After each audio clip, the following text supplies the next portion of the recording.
So we have an action-packed hour here, and want to make sure we get ready. Please raise your hand if you have a seat next to you. Okay, we have we actually have a very large crowd here today, and we have another portion of people joining us, I think, on a live webcast. But you probably don't want to stand up for the entire 60 minutes.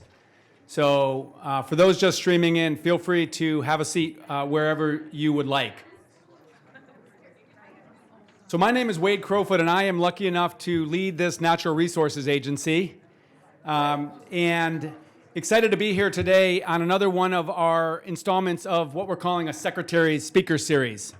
The notion of these events, and folks should feel free to continue to file in and grab a seat so you don't stand up the whole time. But the notion of these events is to spend some time concentrating on a priority and bring smart people into the agency to really lead a public dialogue on these topics. We've now done, I think, 6 or 7 of them. And we're really excited today to discuss what's happening in the Sierra Nevada, both the challenges that this region faces, but then the opportunities that we have in our agency and state government with a bunch of other partners to continue to steward the resource and improve things within the Sierra Nevada range. I always love to give a pop quiz at the beginning of these events.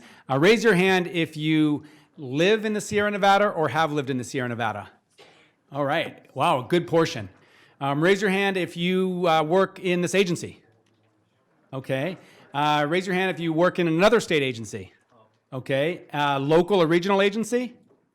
Okay. Local or non-governmental organization? Great. Anybody here from the legislature or legislative staff? We sometimes thank you. And raise your hand if you have no affiliation, but you just are excited about the topic. All right, a few of you, great. So we'll hear from the experts, but really the Sierra Nevada is an important place, obviously, stretching 400 miles, a quarter of the state's land mass, 60% of our state's water supply comes off the Sierra Nevada, as I've been educated, 60% of our natural diversity of plants and animals from the Sierra Nevada, and a place that generates 50 million visitors or welcomes 50 million visitors every year. So it's a critically important place for the future of California. Really excited to have with us 4 experts today, and Angie Avery, who leads our Sierra Nevada Conservancy. And what we'll do is we'll hear from each of these presenters that'll share their perspective and their expertise on the Sierra Nevada, and then we will have time to bring them up on a panel and ask some questions. We have some new arrivals, so again, raise your hand if you have a seat next to you. Okay, don't be shy, we're all friends here. Unless you want to stand for the next hour, find your way into one of these rows to sit down. Okay, so we are starting off with Hugh Safford, who's a regional ecologist from the U.S. Department of Agriculture, Forest Service, Pacific Southwest region. That's a mouthful, but he helps manage our federal forest in the state of California. So welcome, Hugh.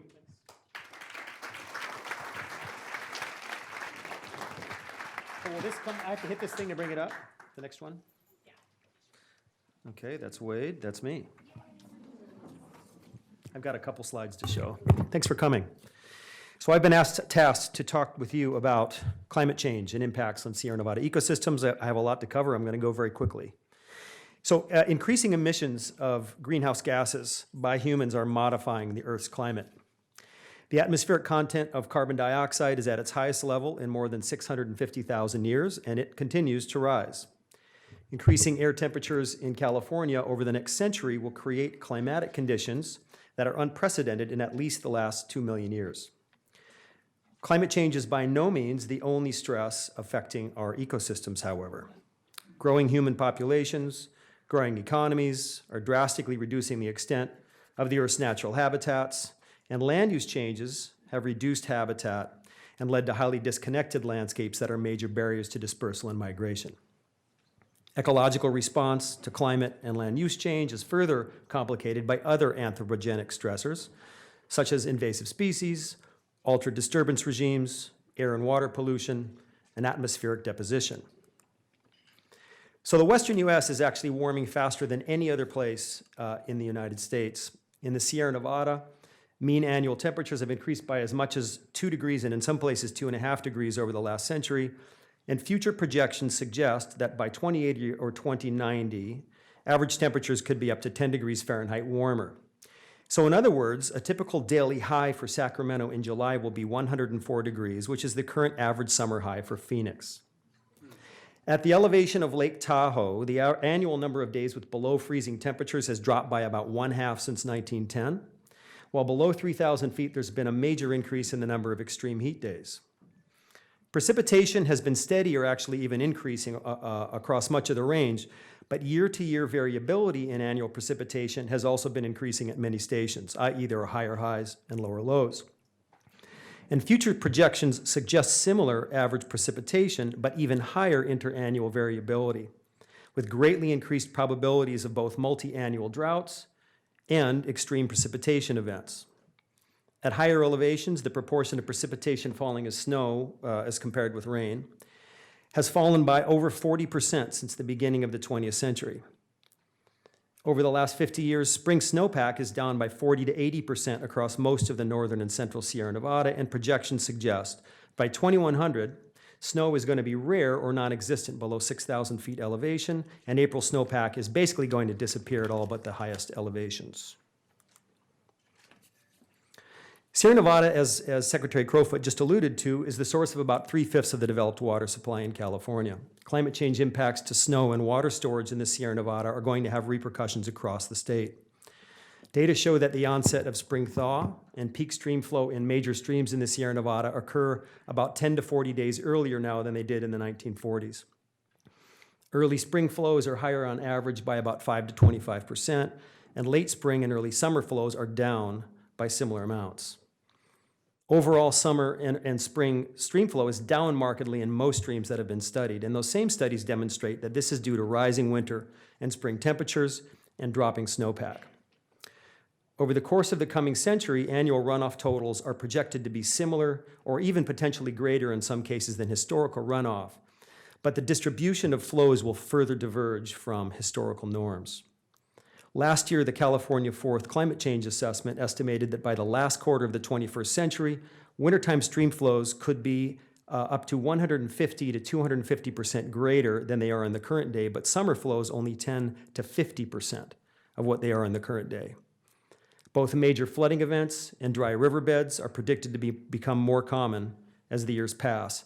The implications for aquatic ecosystems, aquatic recreation, biodiversity, water management, and so on are, of course, profound.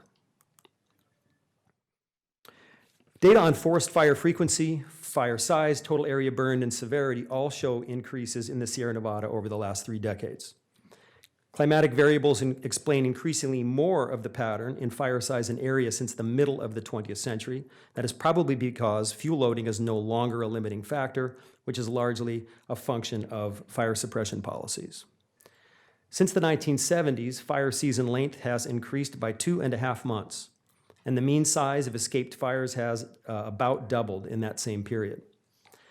Forest fire severity, which is a measure essentially of the biomass lost to fire, in low and middle elevation forests is also rising strongly, with about twice as much proportional area burning at stand replacing severity today as in the early 1980s.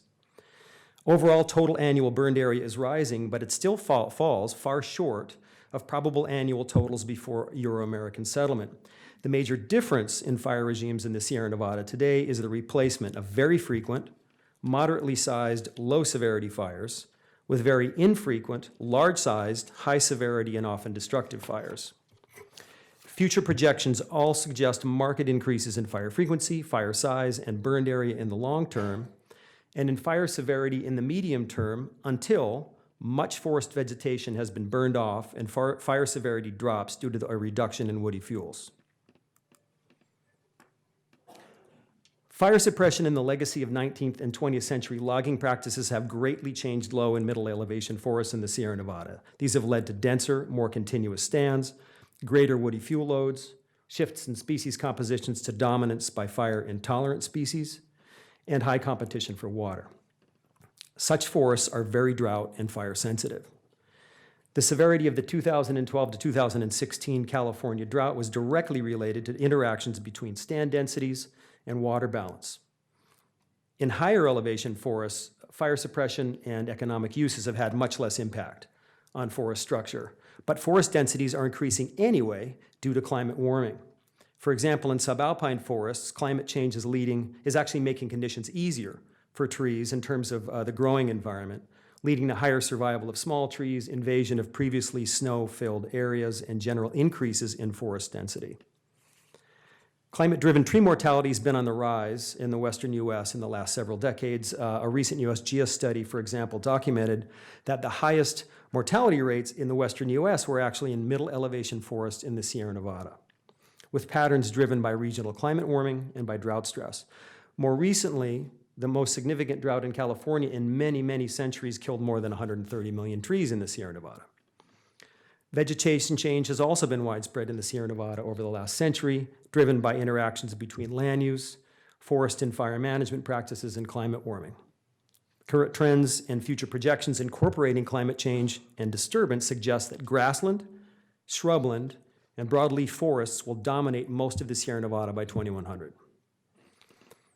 Overall carbon sequestration in Sierra Nevada forests today is probably actually slightly higher than under pre-Euro-American settlement conditions, but importantly, the carbon pool is increasingly unstable. This is due to the loss of many large trees, which are more resilient long-term carbon sinks, obviously, and increases in the number of small trees, increases in forest density, and increases in competition for water. Future projections suggest that more than a quarter of the biomass stored in Sierra Nevada forests today will be lost to disturbances like drought, fire, and insect outbreaks, as well as land development by the middle of the century. Even high-elevation forests, which are considered reliable long-term carbon sinks by the California Forest Carbon Plan, are unlikely to stay that way, in my opinion, given increasing forest density, fuel continuity, rapid warming at high elevations, and an increasing trend of fire activity at high elevation over the last few decades. Recent studies comparing terrestrial vertebrate distributions today versus the beginning of the 20th century have shown general upward movement of geographic ranges that is consistent with climate warming trends, but also influenced by landscape vegetation dynamics that are largely the result of changes in fire regimes. Similar trends have been observed for other fauna, such as butterflies and birds, where overall populations are markedly down, and where changing distributions are strongly linked to changes in temperature and precipitation. In contrast, major widespread losses in amphibian populations have occurred at all elevations, and drivers are not only climatic, but they also include factors like introduced predators, fungal pathogens, and pesticides. So, I want to note that after all that bad news, the trends that I have described they're not really inexorable. We can do things to influence these trends, and we can do things to influence the outcomes of these trends. Changing the pace of climate change is a global task, and I am candidly very proud to live in a state that is an international leader in carbon emission mitigation. Changing the sensitivity of ecosystems and of ecosystem services to climate change is more of a regional and local task, however, and one in which multiple state agencies and their partners are engaged, including a lot of you. The speakers following me will outline how Californians are responding to climate change in the Sierra Nevada with optimism and hard work in the fields of business, tourism, and forest health. Thank you. Thank you. Wow, I would say that thank you for that very thorough foundation as it relates to climate impacts on the Sierra. And I'll also say alarming in terms of what we face. Good to have the scientific information in terms of what we can anticipate, but also a wake-up call. So it's a perfect way to begin this discussion about how we help the Sierra Nevada become resilient. Our next speaker is Steve Frisch, who leads the Sierra Business Council, and I'm proud to say that a lot of what I've learned about public policy in the Sierra Nevada, I've learned from Steve. So come on up.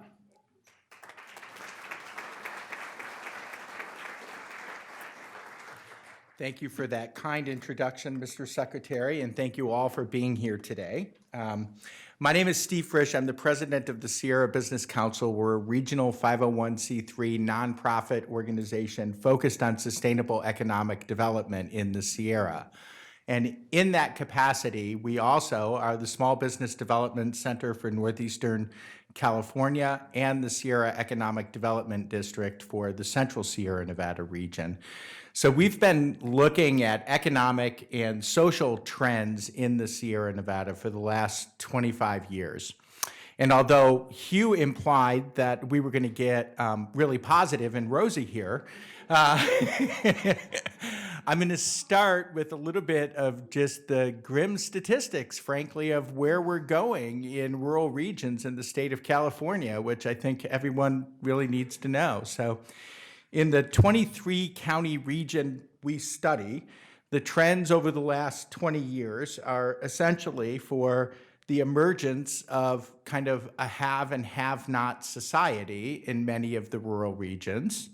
Average median income in 11 of those 23 counties has been dropping for the last 15 years. It actually dropped precipitously at the Great Recession, but then never really recovered. So 25 years ago, in that Northern California region, on average, the residents earned about 82% of the statewide average median income. They're now down to about 63%.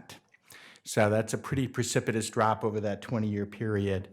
In that region, housing burden, that is the cost of housing as a percentage of income in 11 of those counties, was actually higher than it was in San Francisco, San Jose, Los Angeles, or San Diego.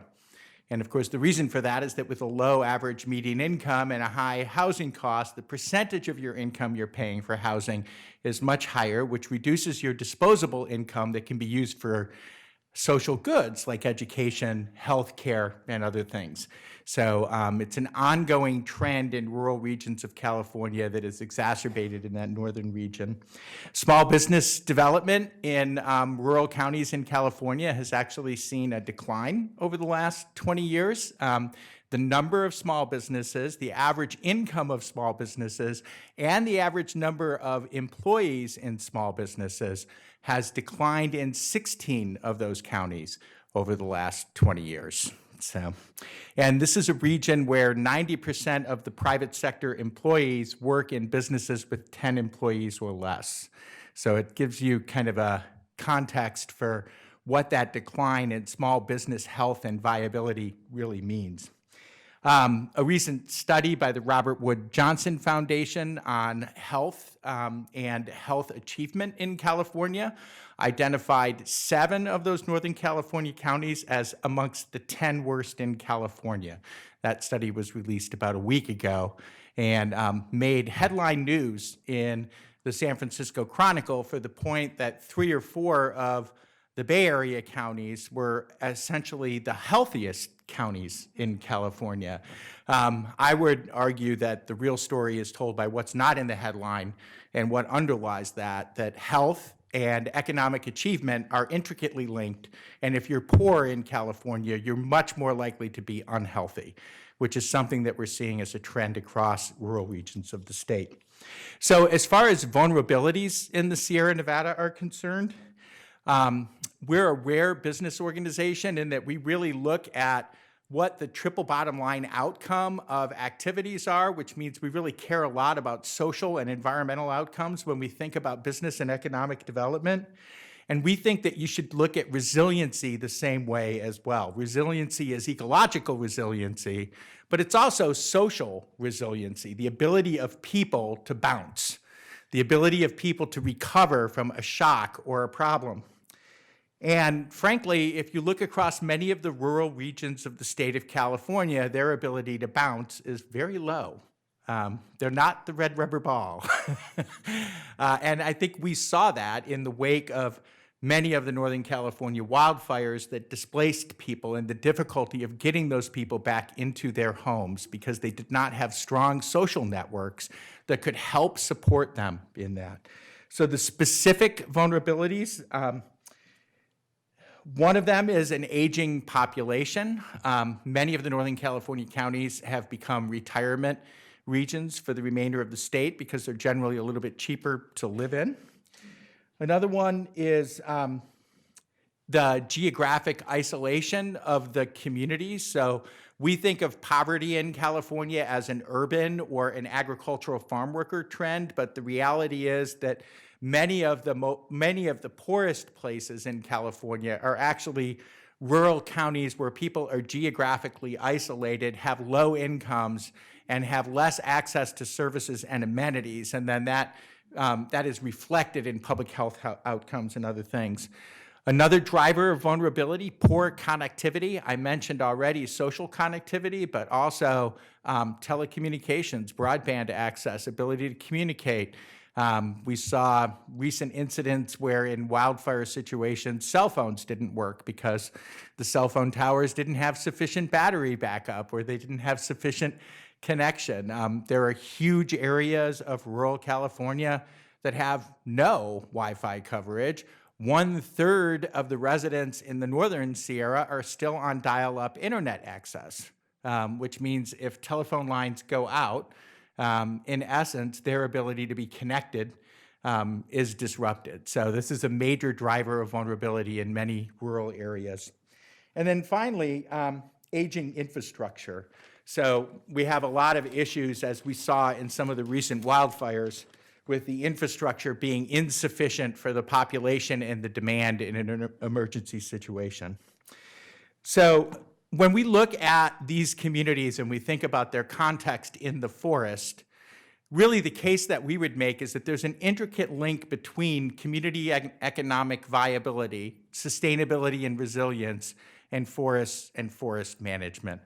And we think that there are a lot of really good trends that are beginning in California to address those issues, but they're insufficient and they're not fast enough. So if we look at the California Forest Carbon Plan and its identification of the need to thin roughly 1 million acres a year, to treat 1 million acres a year of forest in California, with a portion of that through thinning and a portion of that through prescribed fire, and we look at where we are today, we are nowhere near the scale that we need to get to in order to reduce risk in these communities.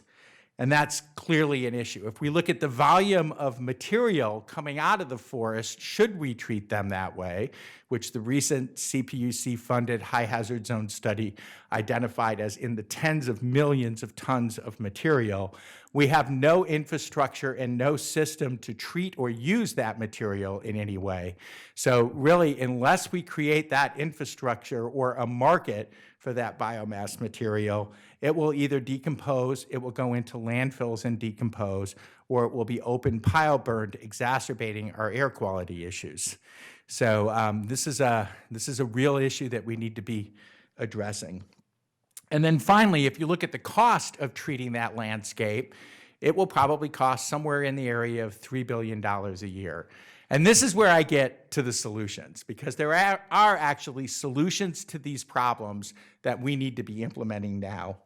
One of them is approaches like the Sierra Nevada Conservancy and the California Tahoe Conservancy are using through both the Tahoe Central Sierra Initiative and the Sierra Nevada Conservancy's Watershed Improvement Program to do large landscape forest assessment, restoration planning, and then tie the material in that restoration planning to local economic and community development objectives to create jobs in rural regions in order to address the falling average median income and the poverty issue. So this issue that we can link natural resource restoration and create a restoration economy that actually creates jobs in rural regions really is the big solution. Another solution is that we need to get off the periodic boom and bust cycle of funding natural resource restoration and climate adaptation solely through bond measures. Now, we have a bond measure coming up on the ballot. I want us all to vote for it. But the reality is, this is a serious global crisis. It's a state crisis, and it needs our attention. And to get that attention, it needs funding. And we really think that in addition to bond measures to fund natural resource restoration, there should be a statewide movement to be increasing the budgets for the agencies that address these issues, most particularly the Natural Resources Agency. This should be in our general fund budget. It's that important a problem. And then finally, I want to end with a quick story. So we've spent a good deal of our last 3 years working on starting and trying to keep running a biomass facility in the Northern Sierra Nevada. And I have to say, it's one of the most difficult problems I've ever had to address in my life. There is so much interconnected public policy, legal, regulatory framework to deal with. At times, it is one of the most difficult things to kind of work in the community on. But what we really need is leadership to stand up business models that will bring private sector funding to solving this problem. Although I'm a big supporter of increasing public funding is never going to be enough. We need to create a model for developing value-added wood product businesses to bring this material out of the forest. It represents a market failure on our part because we never valued forest ecosystems enough to actually pay for their management themselves, right? So we got into this situation because of a market failure, and we're gonna need market intervention to get out of this situation. And for us to not recognize the point that we're gonna need to find a use for this material in order to get to the funding levels that we need to restore our forests would really be a big mistake. So I am an advocate for government intervening in this case to stand up markets for value-added wood products so that we could begin to focus on the forest restoration that we need to get to address the issue that Hugh described. Thank you.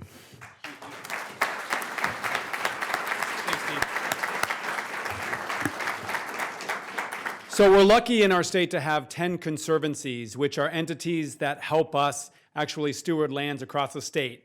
We obviously know the Sierra Nevada Conservancy, the Tahoe Conservancy, and on those conservancies we have local elected officials who are really important to connect state agencies to local governments.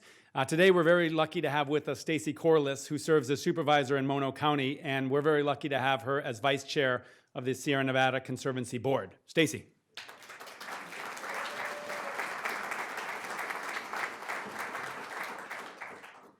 Thank you so much for being here today and for including me. Sometimes we're not sure that Sacramento knows there's an east side to the Sierra Nevada. Oh, thank you. So I'm here to tell you a little bit about our beautiful corner of the world and why it's important for resilience in the Sierra Nevada. So first, a little lesson, bear with me. I have it under good authority that maybe people who work in this building aren't sure how you pronounce our county's name. So it is, say it with me, Mono. Mono, very good. And of course, this is an image of Mono Lake, and I think Mono Lake is very symbolic of some of the issues we're dealing with and the state of affairs. Of course, there is a state park, the Mono Lake Tufa Natural Reserve, a U.S. Forest Service National Scenic Area. This represents the eastern gateway to Yosemite National Park, just below Tioga Pass. And unrelated to recreation, Mono Lake is also the northern end of the city of Los Angeles' aqueduct system and the site of an epic battle over water in decades past. And as we figure out how to steward the Sierra Nevada in the era of climate change, I think Mono Lake represents the need for a shift in our thinking and our approach to stop fighting. Somebody talk to LA about that and start really working together across agency boundaries.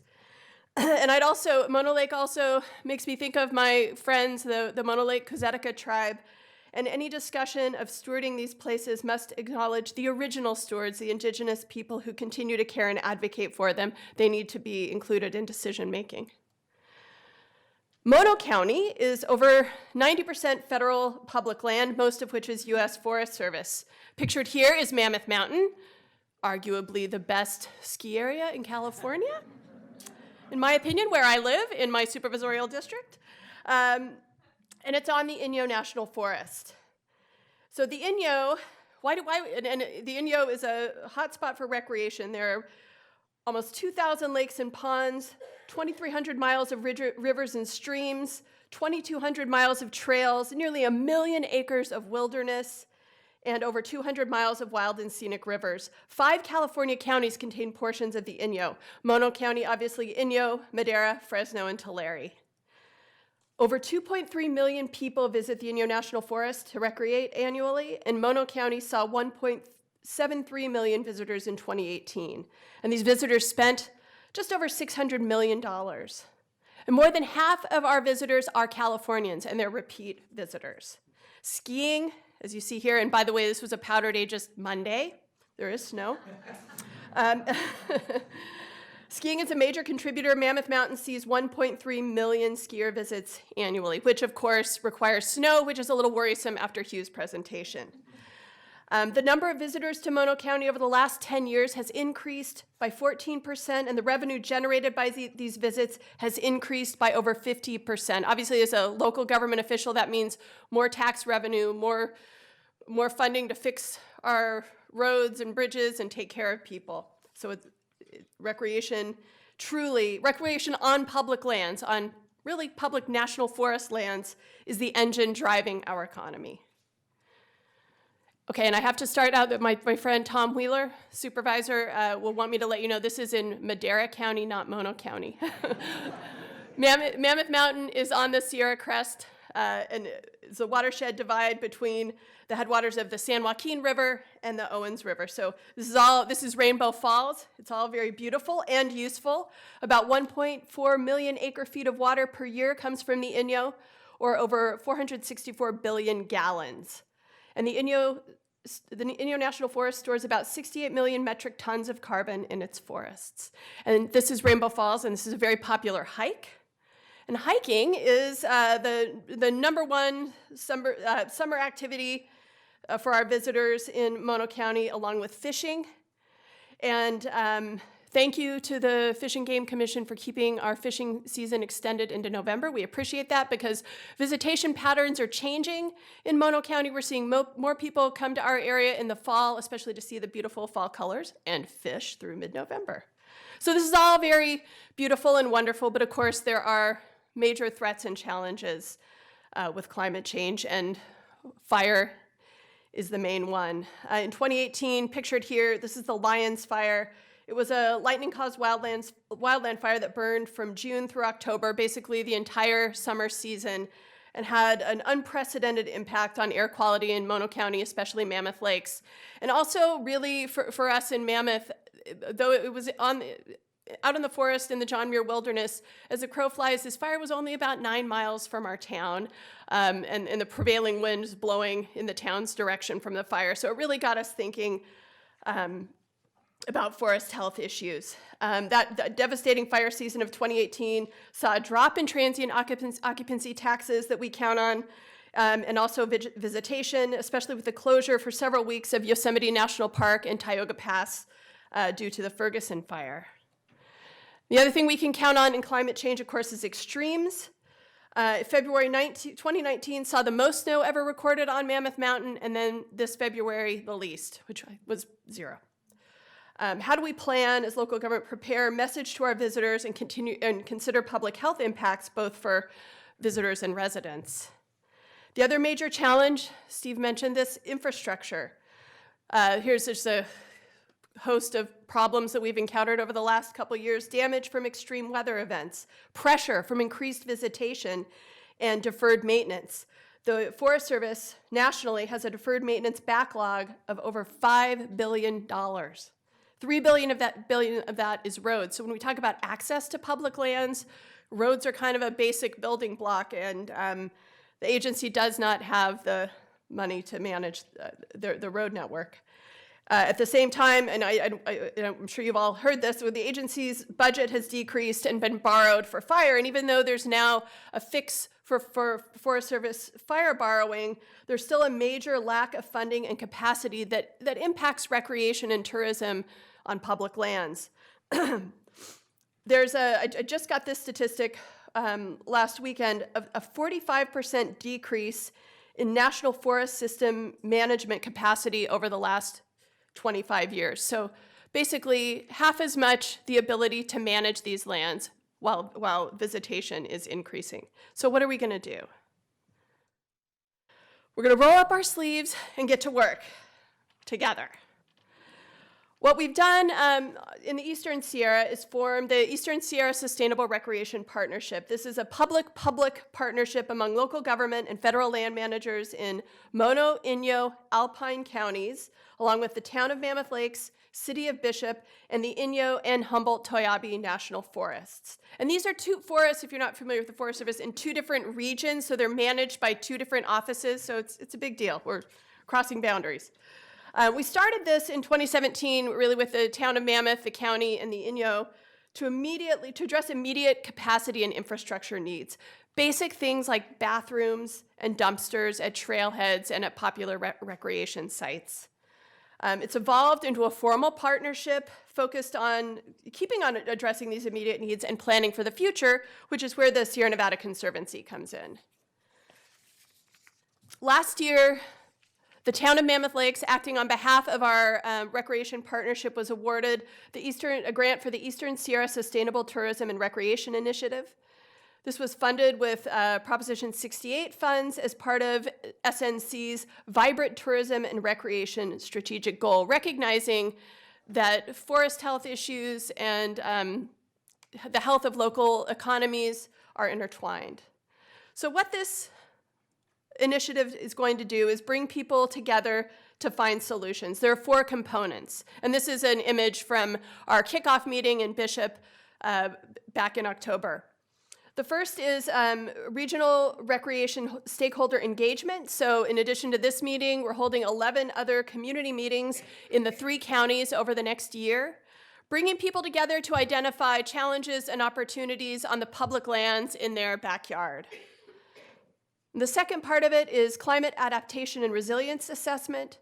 And this component will produce a report documenting the value of the Eastern Sierra's natural resource capital and outdoor recreation economy.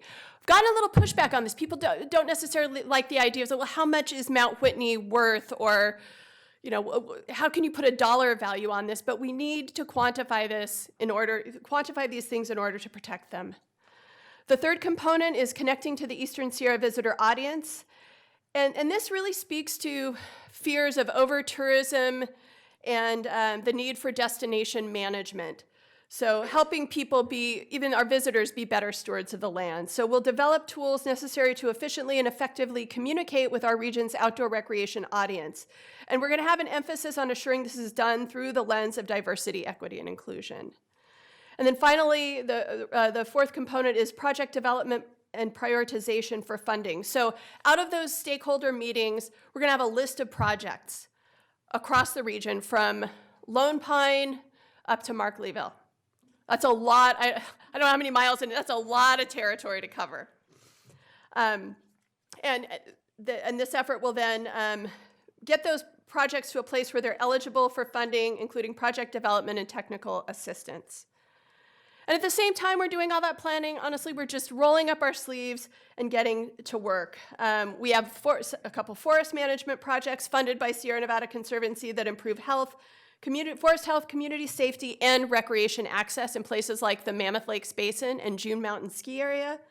And we're engaging with non-governmental organizations, some are pictured here, to build volunteer and professional capacity. Other efforts outside our recreation partnership include transportation. I'm on the board, along with my friend Tom Wheeler, on the Yosemite Area Regional Transportation System.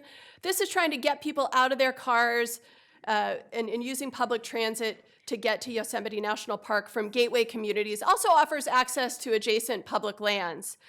YARTS recently got an award to begin to electrify its fleet. When I started on the board, there weren't electric buses that could drive through Yosemite and handle, the road conditions up there. So things are moving quickly. YARTS also has secured funding to provide public access from urban areas like Fresno and Merced on fee-free days. So people can get on the bus in the city for free and experience the national park without having to drive. We're also looking at improving wildlife habitat specifically, and this is a big part of tourism and recreation as well. People love animals. We're trying to protect their habitat in the face of climate change. We have a big project that would create a wildlife corridor and wildlife crossing across Highway 395 just south of Mammoth. but we need money. So working toward a future with snow and improving access and maintaining our tourism and recreation economy means growing and diversifying our visitor audience and base and the workforce. We got to create the next generation of stewards. And this work needs to be different. It's got to be all hands, yes and. It's got to be across agency boundaries. And resilience isn't forest health or recreation. It isn't urban or rural. It's everything and everyone. So we need your help. Like Steve, look, I'm a county supervisor. I cannot come to Sacramento and not ask for money. We need funding. We need the state of California involved in caring for our public lands. We've got off to a great start with forest health projects. But let's continue. We're all connected, and we're all in it together. Thank you.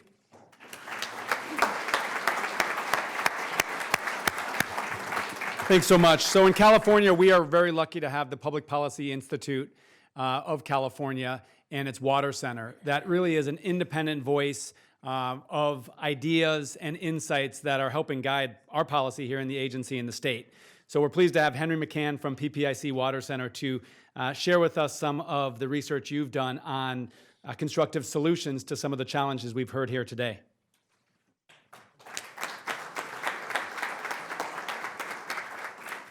Thank you for that kind introduction. My presentation really touches on a lot of the aspects of the presentations you just heard. It sort of packages it a little bit differently, though. So bear with me here. As Hugh described in detail, the mixed conifer headwater forests have really changed over time. So forests that were once fine-grained mosaics of different tree densities, ages, sizes, and species have become overly dense, have become vastly simplified in structure.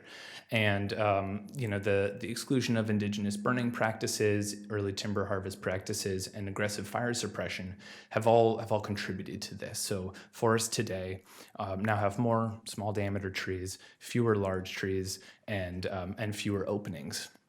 And the consequences of those structural changes include things like more large severe wildfire and increased vulnerability to drought and pests. So the overall management framework idea is to establish and maintain some of the structural characteristics of pre-European forests that made them more resilient to these disturbances. So this entails using tools like mechanical thinning, prescribed fire, and managed wildfire to create more variation in tree densities and openings and tree sizes. This is what we mean when we talk about improving forest health. And the forest management literature suggests that this approach needs to be expanded vastly in terms of pace and scale in order to achieve the forest health objectives that we have as a state. So improving forest health can also support the well-being of rural communities, reduce smoke impacts on public health, store carbon and reduce greenhouse gas emissions from wildfires, protect water quality, and increase water supply.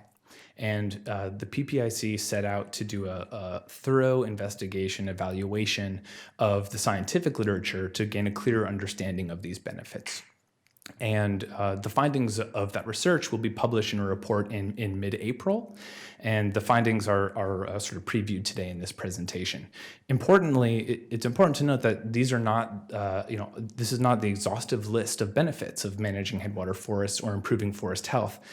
Rather, we deliberately chose to focus on benefits that were quantifiable and more easily monetized as a way to motivate long-term forest stewardship efforts at scale. So expanding forest health treatments can stimulate the forest management and wood utilization sectors, which can create local opportunities for economic development and growth. And as you heard from Stacy, healthy forests can also help avoid large wildfires and smoke disruptions to tourism, on which many of these communities depend on. In addition, when applied at landscape scale, forest management can decrease the wildfire risk to communities. So it's important to consider, though, that many of these communities currently lack the infrastructure and workforce to vastly expand forest management operations. So targeted investments in those areas will be needed to sustain higher levels of forest management and to realize local economic benefits over time. In addition, forest management alone isn't sufficient for the full community wildfire resilience picture. This also must include things like home hardening and provisions for defensible space and safety planning. The research literature tells us that proactive forest management is really the key to avoiding acute wildfire smoke issues over the long term. The research also tells us that low and moderate severity wildfires pose less of a risk to public health compared to large uncontrolled wildfires. The tools at our disposal, including prescribed burning and managed wildfire, are solutions for releasing this smoke in a more controlled way. So the application of those tools to forests that have been increasing in their density over time is going to produce a lot of smoke. In addition, these tools are going to be used to maintain healthy forest conditions over a long period of time. One of the consequences of that could be frequent but less concentrated smoke in the headwater region over time. Also, compared to prescribed burning and managed wildfire, mechanical thinning alone has no smoke impacts. However, these tools are often used in combination.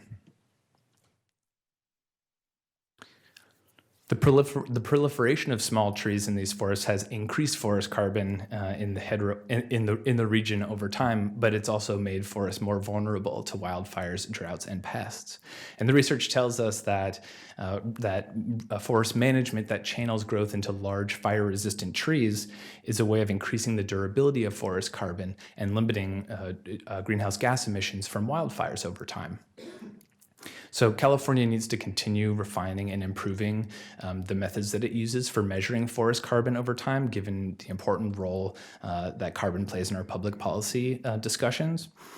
And in addition, it's important to recognize that the different management tools have different carbon profiles. For example, mechanical thinning has the additional additional carbon sequestration opportunities through long-lasting wood products that strategic use of fire does not. Heavy rains following large severe wildfires can wash sediment and debris into streams. And this can interfere, it can damage, it can impair water management infrastructure, hydropower electric production equipment, and it can harm aquatic ecosystems. The 2014 King Fire is a vivid illustration of those damages and the costs. And it was really a wake-up call, I think, in many ways. It's important to consider, though, that the backbone of the state's surface water infrastructure, which are the large foothill reservoirs, are somewhat buffered from post-fire erosion by the smaller upstream reservoirs that are effective at capturing sediment and debris before it flows downstream. This catchment effect is an important consideration when thinking about threats from post-fire erosion. Also, each tributary is unique and has different levels of post-fire erosion threats and vulnerable assets. Preliminary research tells us that thinning forests reduces the water demanded by trees and can therefore increase the amount of stream flow in some of the wetter tributaries in the range of 6 to 14% based on the research. Some research also tells us that managing for lower density forests may actually enhance our ability to store snowpack in terms of accumulation and delay the melting of snowpack. It's important to recognize, though, that these benefits are contingent on forest structure, and as forests grow back, these benefits diminish over time. Also, based on the small footprint of the existing research and the relatively short time frame of the research studies that support these benefits, makes it difficult to extrapolate these findings to larger spatial and temporal scales. Healthy forests build regional and statewide resilience. Managing forests is the key to increasing the resilience of these forests to current and future stressors from wildfire, drought, and pests. And improving forest health generates a broad array of benefits to the region and the state. This includes avoiding future costs. It includes maintaining important forest and watershed ecosystem functions and improving some of these functions as well. The next step is taking this understanding of benefits and beneficiaries and integrating it into our thinking about the next financial policy and governance solutions that are needed to accomplish this heavy lift that's in front of us. It's very exciting to see all of the energy being put into this area, and this event today is certainly a testament to that. We look forward to continuing to refine and develop policy solutions in this area. So thank you.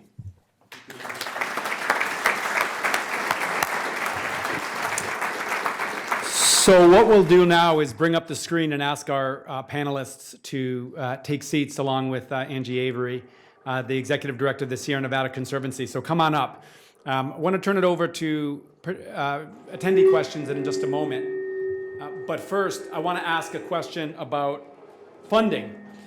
Obviously, funding is important to achieve the sort of forest health initiatives that we've talked about here today. And it seems like there's at least some broad support for those types of activities. Steve, you mentioned it's not just about public money. We have to figure out ways to sort of bring economic activities back into taking some of this forest material out in ecologically sensitive ways. So question for you, if you had a magic wand, or if you were governor for a day, how would you do that? What a good question. It is about leveraging, I think, private dollars to move material and use it in other ways. But it's going to take us probably 5 to 10 years to get to that material manufacture, distribution, and market. And I think the most effective use of public dollars would be to prime the pump for creating the private marketplaces that create demand on those products so that there's a pull to pull the material out of the forest. And that's, when I was talking about a market failure, that's what I was referring to. We use public policy to move those products to other areas, and we need to bring them back to the state. And your point is public investment can prime the pump, can be that first investment that will attract other private investment. Yeah, so that the amount of public investment over time can diminish and be used for other purposes. Good. Let's turn to focus questions from our audience here today. Who has a question or a thought? Yes, sir. And you're going to get a microphone for folks who are watching on the internet. Thank you. I'm Tom Wheeler from Madera County, and no one talked about the effects of this fuel overload, about the insurance rates going up, all over the state. And I was kind of, especially on yours and stuff, I thought that might be brought up because just mine alone, I got canceled twice in 2 years. This went from $1,700 to $4,700 for the California plan, plus a supplement of another $1,000 from Safeco to half-ass cover what I have. So who wants to summarize the challenges or the cancellations of policies and the vast increase in premiums and what the state could do about it? I'll jump in there too, but I want you. I was just going to say in a quick way, and then hand it over to Steve, that absolutely this is a dimension of the well-being of rural communities and the economic this particular issue contributes to the economic distress of many rural communities. And based on my understanding, an important path going forward is trying to link forest management to this particular issue. And I think that's going to be a challenging thing to do going forward in the public policy arena. So, Tom, I share your pain. I don't have a solution, at least not yet, but I think we have to be focusing on this for a variety of reasons. A reason that is often not thought about. Not only is this affecting the homeowner and the property owner and making it more difficult to live in the region, it also significantly impacts local government because the gradual impact will be a reduction in property value, thus a reduction in property tax, thus a reduction in the availability of local government to provide services. So we need a public policy approach to this that looks, I think, at some kind of forest and wildland-urban interface management tied to some kind of consideration on the part of the insurance companies to reduce insurance rates in places that are well managed.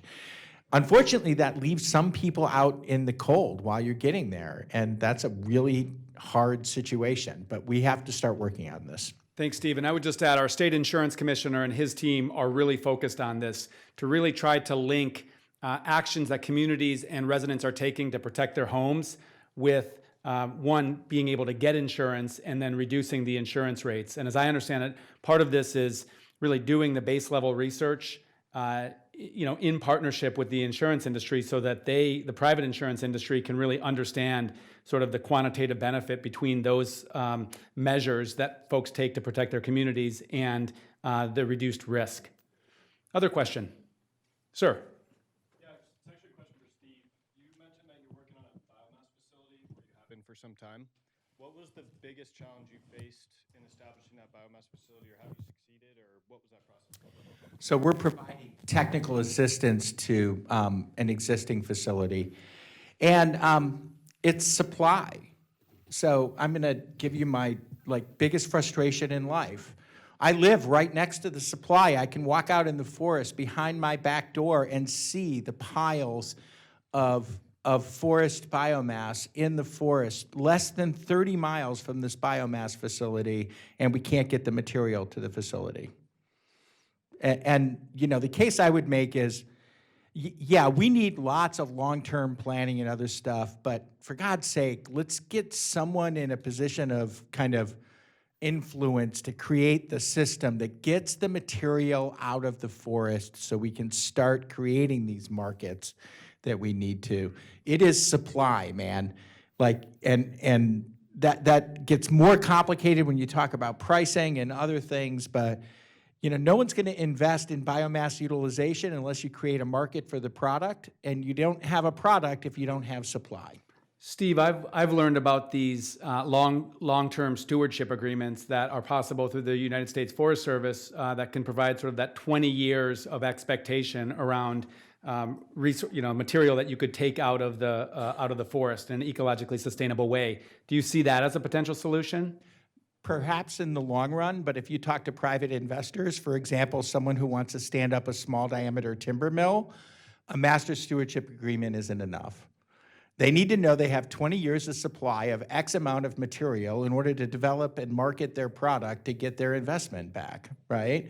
And an MSA basically identifies that material exists, but it doesn't guarantee the private investor that it's going to be available. Got it. So we need the next step. I don't know what that is yet. I know there are a lot of really good minds working on that, but we need that next step.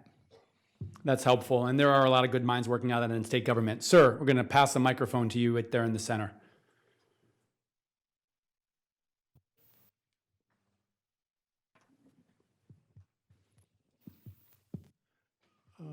I'm not going to win any popularity contest for this question. Climate change is causing sea level rise.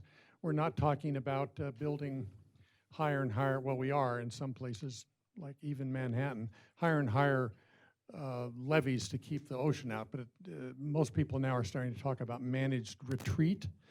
You might see where I'm headed here. We're going to have more intense flooding in the United States. Dams are going to fill up with silt much faster.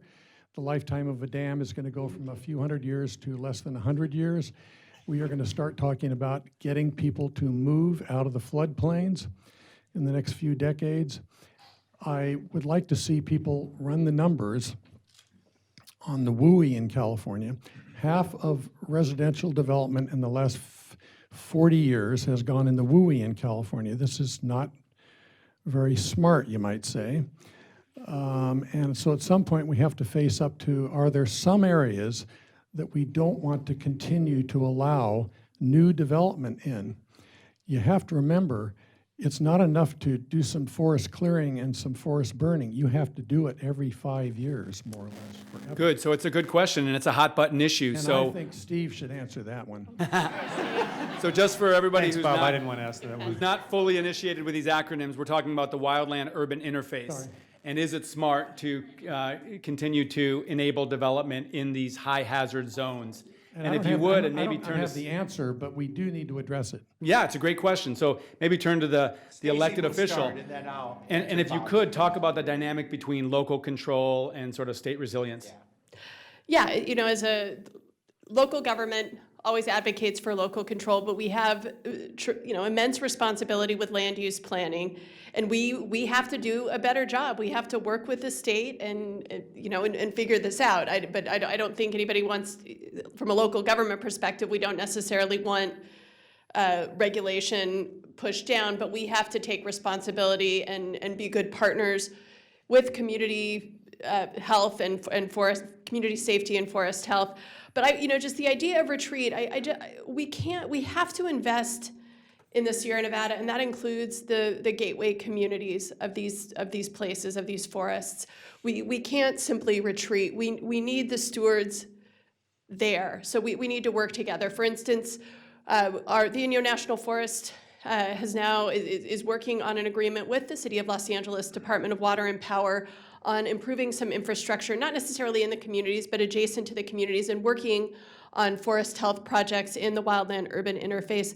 That's the type of thing that is a good solution that'll get us where we need to go, along with good land use planning. And I would just add, there is some interesting potential around the state and local governments partnering to update general plans. So general plans guide a community's future development, and they're a way essentially a city or a county kind of identifies how they're going to grow, where they're going to grow. One of those elements is a safety element. And so CAL FIRE and the State Fire Marshal have actually been providing technical support to local communities, building out the safety element of their general plan to really help guide development, not in a way that takes control from communities, but that helps communities guide their own development. And one last observation on this, which is that there's a reason why some people live in the WUI. It's cheaper. And we have a housing crisis in California, and rural communities have a housing crisis as well. And if we are going to manage retreat or plan retreat, we need to look at some strategy that creates disincentives for development in the WUI while it incentivizes densifying development in rural town centers in order to make them more economically viable. Because it is not acceptable to essentially go out into rural communities and say, why don't you just not live there anymore?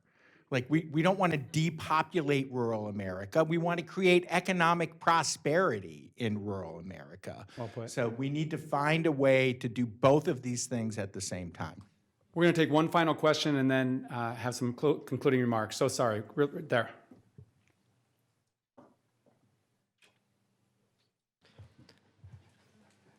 I think it was Professor Keynes who said that the long run was a series of short runs.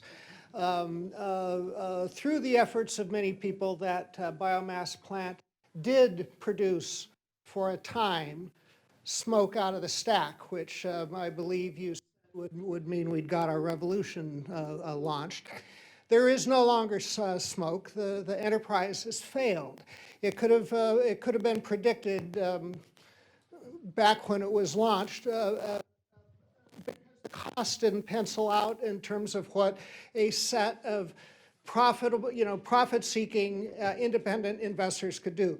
I think it would be a huge mistake to throw up our hands and say, we'll solve this in the long run. That facility is there. The workforce is dispersing. They're angry and they feel cheated. And the community, which is one of these impoverished rural community, is hurting and feels that nobody cares. I don't live in that town anymore. That's my hometown. It's also my neighboring town. And I hope that we can treat this as a learning experience and continue to treat that facility as a prototype for solving the problem and addressing some of the errors that were made in the launch project that you've been involved in. And I guess I hand it to Steve. No doubt. There were errors in the launch process based on poor contracting practices, I think, by the developer of the property. But I think we have to answer a bigger question here. We have millions of tons of material in our forest, and we have infrastructure like the facility at Loyalton that's capable of taking a lot of that material And whether mistakes were made or not, we don't want to lose that infrastructure. We want to make that infrastructure work because the cost of standing it up again is going to be too difficult to overcome, right? So, our organization's focus has been from the very beginning on tying biomass utilization to a facility in order to improve forest management. So whoever manages that facility, that's what our commitment is. And we'll continue to provide technical assistance to them to do that. But, I think we really have to answer this question in California. How involved is government going to get in essentially standing up industry to address this issue? And everyone has been afraid to answer that question, quite frankly. One of the biggest frustrations in my life is I can see a solution. No one has the power to cut the Gordian knot and get to that solution.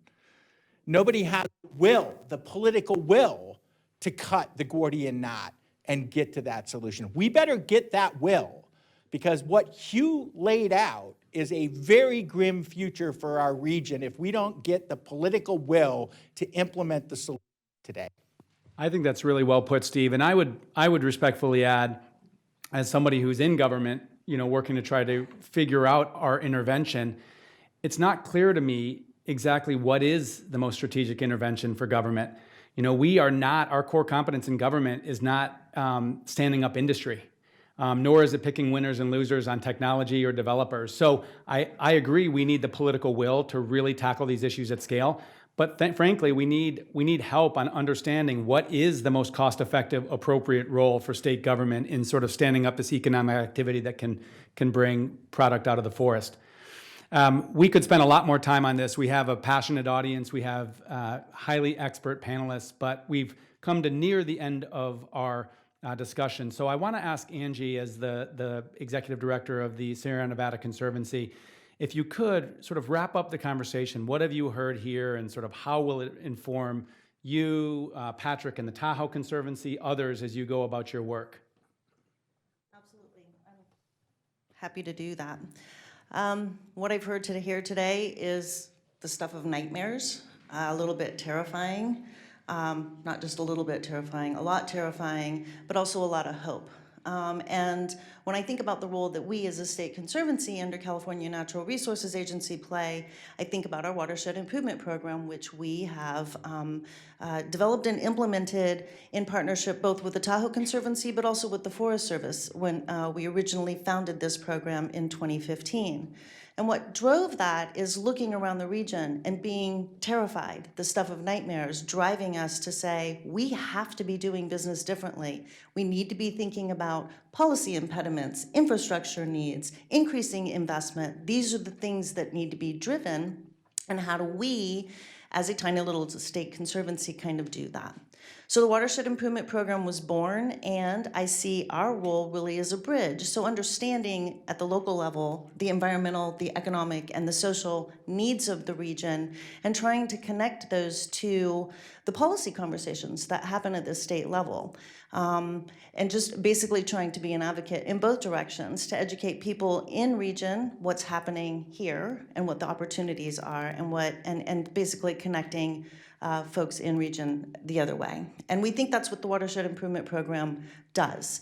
And it's actually, it's the hopeful side of what we heard, the fact that not all hope is lost, that is driving the presentation that will follow this one. And so my shameless plug, we're going to be presenting a roadmap to resilience, a model for the Sierra Nevada at 2 o'clock this afternoon. And what this is the sort of the epitome of is the need for bold thinking, the need to be action-based, the need to be sort of organized in regional geographies where you can make a real difference, but you can also understand what local, the people who live there, what their values and needs are, what the needs are on a specific landscape, and then how do you actually take concrete steps that are holistic in nature, to the points that Henry made. How do we kind of shift towards a restoration economy that takes all of these aspects, the environmental, the social, and the economic needs of a landscape, and create an action plan that creates resilience. And that's what we'll be presenting this afternoon. So this is us sort of holding on to the hope and not giving up in the role that we specifically play. And so thank you. I want to just thank you very much for hosting and sort of highlighting the Sierra Nevada as part of your speaker series. It's a region that's critical to the state of California, and we're doing our best to sort of steward it in meaningful and positive ways. And so if I may invite those of you who are here to join us again at 2 o'clock, I'll stop my shameless plug there. Great. Well, please join me in thanking our panelists. It's clear to anybody who listened to these presentations that the challenges are daunting and they're real, and the impact of climate change is here. But it's also very clear that there are a lot of opportunities to build our resilience. And if we take a moment to reflect on what resilience means, it doesn't mean to prevent these impacts from happening. It means to weather and adapt to these impacts and continue to thrive. And I'm really appreciative. This is a great example of a federal, state, local partnership with business organizations and research institutions. It's really going to take an all-hands-on-deck approach to actually seize these opportunities. Let me say also, on a note of hope, our next speaker series will take place in late April, when we observe the 50th anniversary of Earth Day. And we will have youth leaders who are climate activists who are really driving the effort to build our resilience and reduce carbon pollution. So I hope you'll join us in late April. Thank you very much for being here, and have a great day.